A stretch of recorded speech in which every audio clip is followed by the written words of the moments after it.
Mister Aadhi. Yes. What a surprise. வாங்க உட்காருங்க. Thank you.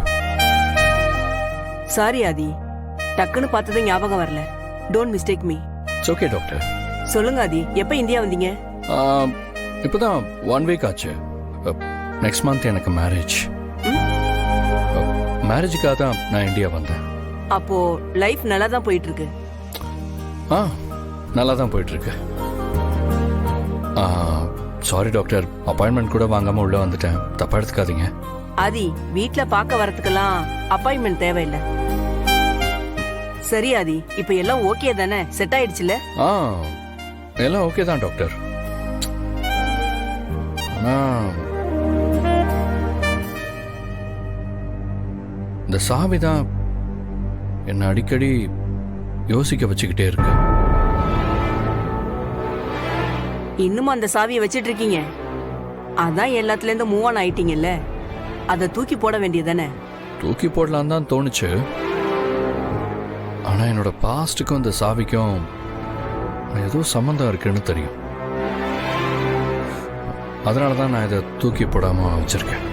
Mister ஆதி, சில விஷயத்த வேண்டான்னு முடிவு பண்ணிட்டீங்கன்னா அதை மைண்ட்ல இருந்து தூக்கி போட்டுறணும். எல்லாம் ஓகே தான். ஆனா என்னைக்காவது என் பாஸ்ட பத்தி எனக்கு தேவைப்பட்டா? அப்படி தேவை இருக்குன்னு நீங்க நினைச்சிருந்தீங்கன்னா இந்த ஆபரேஷனே பண்ணிருக்க மாட்டீங்க.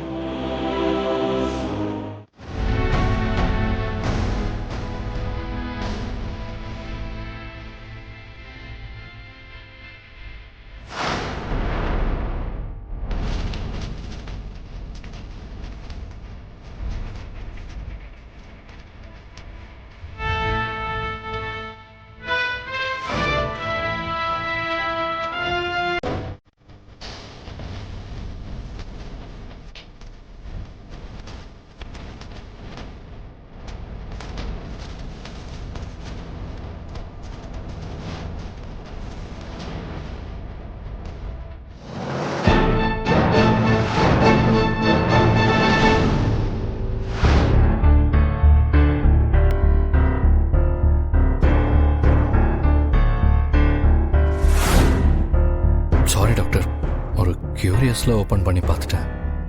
I'm extremely sorry. அந்த பெட்டிங்க எல்லாத்துலயும் முக்கியமான மெடிசன்ஸும் என் பர்சனல் திங்ஸும் தான் இருக்கு.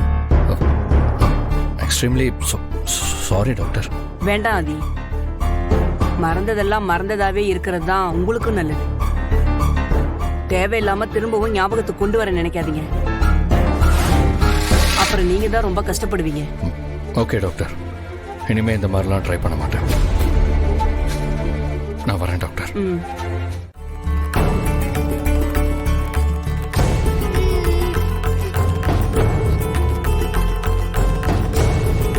ஹரிணி, அழாதம்மா, அழாத. வாங்க பாரதி. கண்ணை தொடச்சுக்கோமா. உங்க பொண்ணு எங்க ஸ்கூலுக்கு இன்னைக்கு ரொம்ப பெருமை சேர்த்து கொடுத்திருக்கா. பாராட்டுறதுக்கு தான் உங்களை வர சொன்னேன்.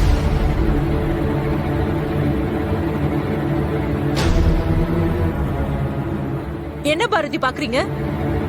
உங்க பொண்ணோட சேட்டை நாளுக்கு நாள் அதிகமாயிட்டே போகுது. இன்னைக்கு அவ கிளாஸ்மேட் ஹரிணியை எப்படி அடிச்சிருக்கான்னு பாருங்க.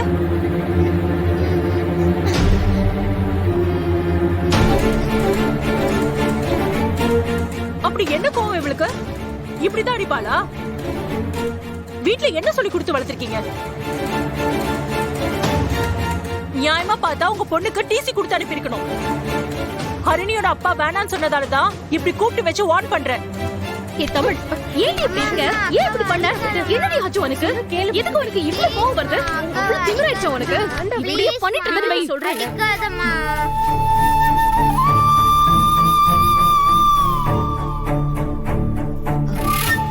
சாரிடா. பரவாயில்ல ஆண்டி.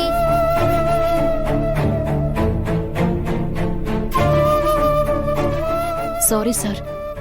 இனிமே இப்படி நடக்காம நான் பாத்துக்கிறேன்.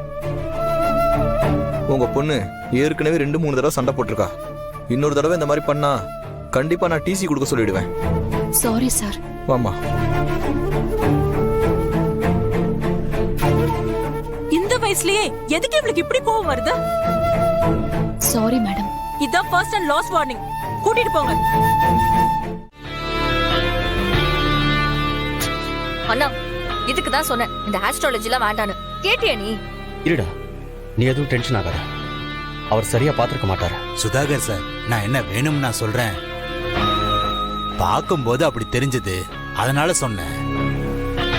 ஒருவேளை மாப்பிள்ளைக்கு ஏதாவது தோஷம் அளிக்கிறதுக்காக வாழை மரத்துல தாலி கட்டுறது, ஆத்துல மஞ்ச கயிறை விடுறதுன்னு இந்த மாதிரி ஏதாவது பண்ணிருக்கலாம். அப்படி பண்ணா கூட அதுவும் கல்யாணம் மாதிரி தானே கணக்கு. அப்படின்னா அது நடந்திருக்க வாய்ப்பு இருக்குங்க. நம்ம சிவகாமி ஆண்டி பையன் இருக்கான்ல, அவனுக்கும் அப்படிதான் பண்ணாங்க.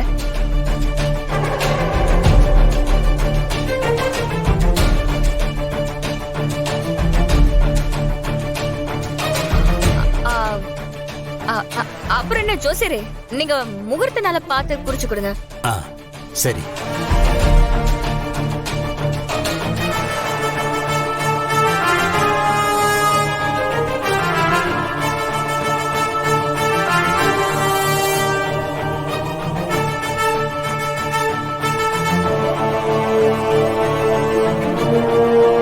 வர வளர்ப்பிறை 18ஆம் தேதி காலையில 8ல இருந்து 9:30 வரைக்கும் நல்ல நேரம் இருக்கு. நீங்க அன்னைக்கே கல்யாணத்தை வச்சுக்கலாம்.